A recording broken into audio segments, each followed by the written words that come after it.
Anything with magic as an undefined source that's no place in the world cannot make it up. It's Nick's history of sci-fi. Okay, without any further action. Alright, so this is going to be my pretentious, reflective video looking back on my career as a big-time YouTube celebrity.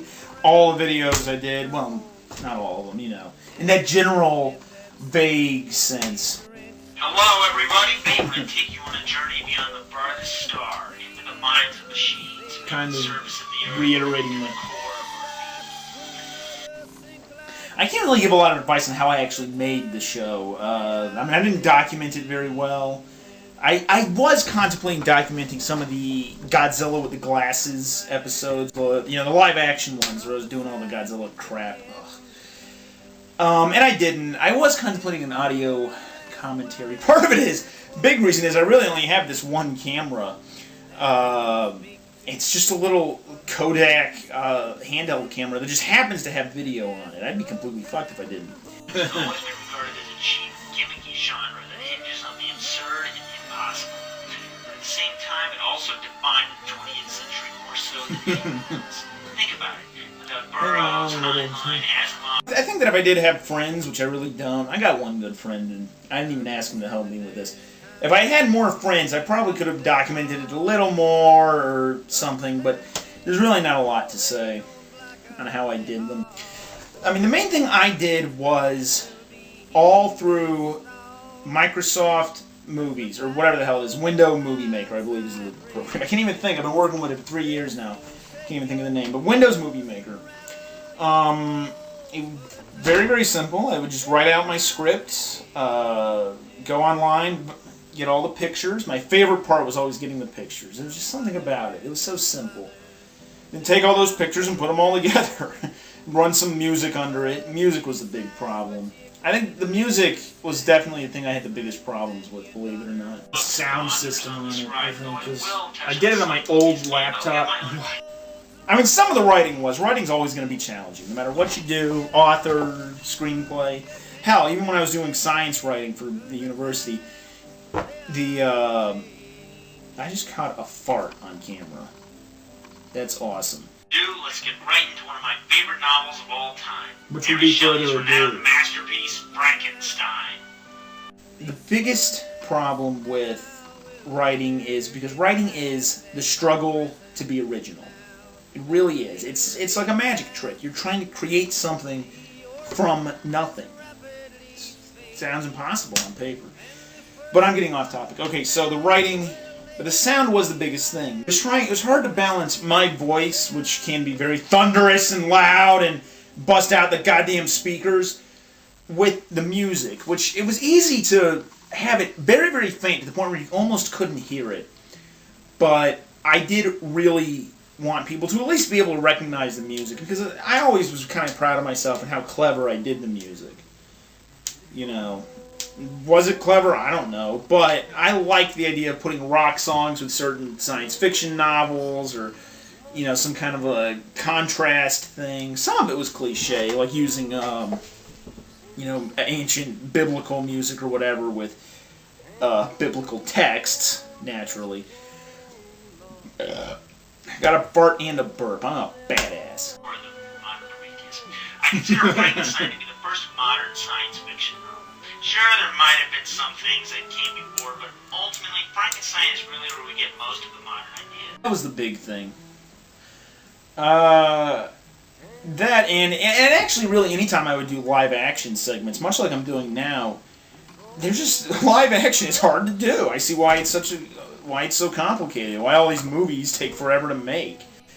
You know, even now I can feel myself adjusting my glasses and stuff, and I know it looks horrible on screen. But I can't help but do it. I'm They not knew what trained in Rule that 34 actor's was before Rule perspective. 34 And was doing ever it invented. took me so many takes to get anything live action right. You know, doing it on the computer, you read right off this script. I literally would read right off Microsoft Word into a microphone I have, which my microphone's kind of broken now. And that was it. I just edit out all the little mistakes and you couldn't see them. You know, acting, unless it was really short segment, I had everything for a very long period of time. And I must have ran through hundreds and hundreds of takes until finally I could get it just right. Particularly if it was something long. Like there's one stretch in the Nostalgia Critic parody. I can't even remember. I believe it's the stretch where I'm criticizing the Nostalgia Critic, pointing out like why his show was stupid. If you've seen the video, I'm sure you understand. And I remember I had to do that about 100 times. Maybe not literally 100, but I had to blast through it. I mean, goddamn, we came to see a giant dinosaur lay the smackdown on some giant insects, and they're just sitting there looking pretty. So Mothra decides to cocoon herself by spinning her web to later transform into her glorious butterfly form. It's nice and pretty, especially with the sunset, but come on, do something, shoot a missile, suck a cock, anything. This was the desk I used to do it with.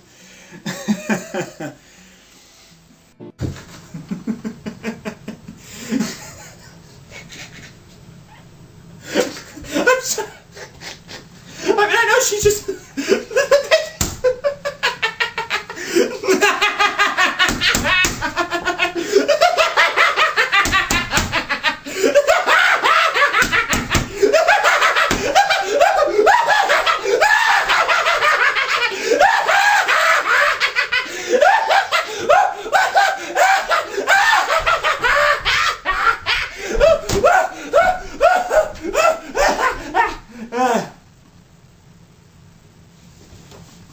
So anyway, really inspired by the Angry Video Game Nerd and the Nostalgia Critic and all those other guys. Lindsay Ellis was a really big influence.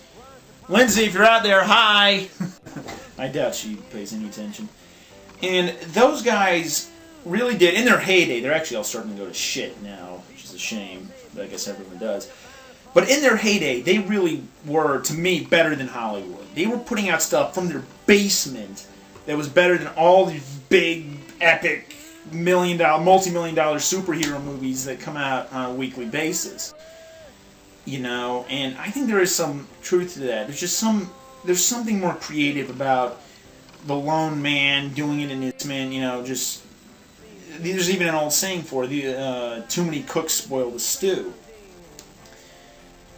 And so James Rolfe and all of them, they were able to produce so much with so little. And you can tell that as they get more and more money and they got more and more famous, they really started to go to hell. Like I keep saying. It was a shame. It was a crying shame. But I think that small internet videos like this probably are the way of the future. Now, when I say I was inspired by them and admire them, I'm not comparing myself with them. I know I was a hacker. I did very little. You know, even my big history videos, they weren't very well researched. They weren't as put together as I wanted them to be. But I had a hell of a time doing it. And I think that if you were able to do this professionally, maybe not professionally, but, you know, really put a lot into it, then you could really do something great with it. You know? That would be my advice if any young filmmakers are thinking about getting into this. You know, which I'm not a young filmmaker by any stretch of the imagination. They said I should have made videos for college. Like I should have majored in film. They're wrong. But my advice is don't go too big, too fast. And I think that really kind of holds true for anything in life. my wise vantage point as a 22-year-old. I don't know. It sounds right. It just sounds good. Take it or leave it. I don't care. I'm not really there, am I? Talking to a camera here in my room.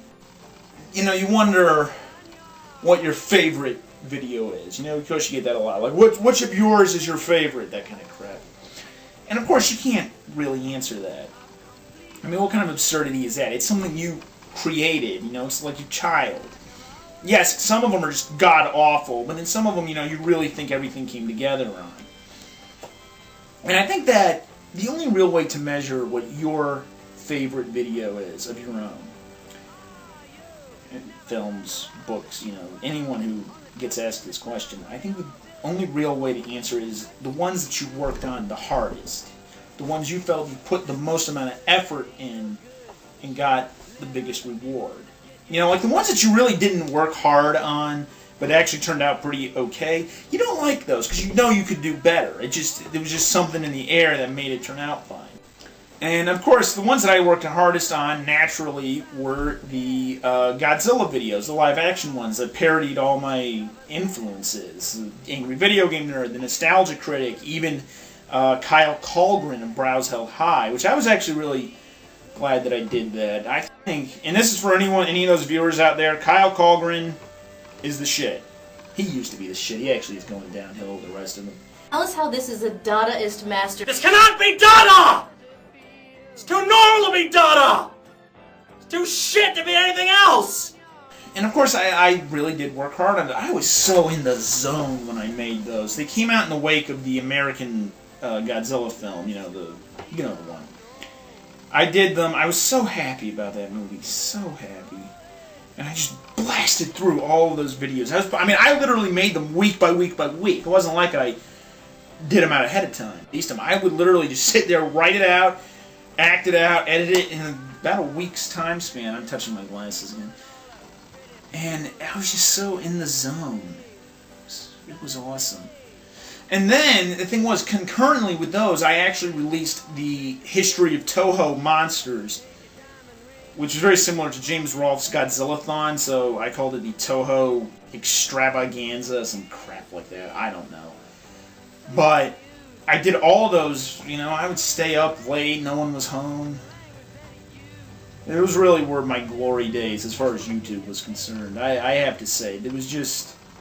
I was out of school, it was the summertime. It was the last time that I was on like a summer vacation that really felt like summer. Of course I went to Japan over the summer a couple years back now. But like after that I had to go back to school that summer and it just didn't gel, and then last summer wasn't that great, like it never felt again like I was really out of school. You know what I mean? You don't know what I mean. Shut the hell up. It's kind of sad to think I'll never have that feeling again. But at least it happened. Right? Don't cry because it's over. Smile because it happened. That's good advice. The ones that I would have to say, the ones that I'm least proud of. There was a couple of the Godzilla with the glasses that could have been better, particularly the Smog Monster episode. It just no, that wasn't a good one. I'll tell you, the biggest thing that I didn't like, I worked hard on it, but I didn't like it because it was ultimately pointless, I felt, was the stupid Western, the history of Westerns. Don't get me wrong, I liked the idea, but it was kind of this explosion of ideas I was having after I completed my first science fiction series. I says, well, what else can I do? I could do mobsters, I could do Westerns, I could do history of porno. There you go. How would YouTube like that? The evolution of pornography. I felt that it was really a big waste of time. I ended up actually failing one of my college classes that year. I don't think that was the reason. It might have been. I think it contributed, but that class fucking sucked. Of course, failing college was kind of a running theme with me. I feel like I really lived it. Just doing something for the sake of doing it. I didn't put those videos up for you or for anyone else. I put them up for me. It felt good to just put them together and to see them published. It really does. And that's just something, that's a lesson, I feel. That's what it taught me. Doing for the sake of doing. For those of you who don't know, I'm actually joining up with the Navy. I will be shipping out at the moment in a few weeks. By the time you see this, I'll probably already be up in boot camp getting yelled at. Hoo-yah! If anyone's wondering why Navy, I want to sail. Want to be out in that open ocean. See, that was actually my original purpose with college. I wanted to go into marine biology, and I failed through college. And that was I was trying to balance all of my classes with this stupid-ass, retarded YouTube thing I was doing. It was really just a hobby for anyone who didn't know. I wasn't getting paid. But I was trying to balance it with my classes, and I think I might have failed some of my classes because of it. But then on the other hand, I don't know. One time, back in 2014, I remember it very clearly because it was awesome. I had 5 classes at once. I had 5 really hard, well, not 5 really hard, but 5 hard classes One of them was insanely hard. It was a biology class. It was retarded. One was a humanities, one was a math. It was pre-calculus math, which was insane. And then a couple other. One of them was really easy. It was a gym class, so they get very. And I managed to actually write and edit together and publish all of my, I believe, second history of science fiction, part 2, with all those. And I didn't fail a single one. It was amazing to me. I was certain I was going to fail. I was actually ready to drop out right then and there. I realized I was going to fail because of the stupid videos. You know? And then I didn't. I just made it work. Don't know how I made it work, but I did.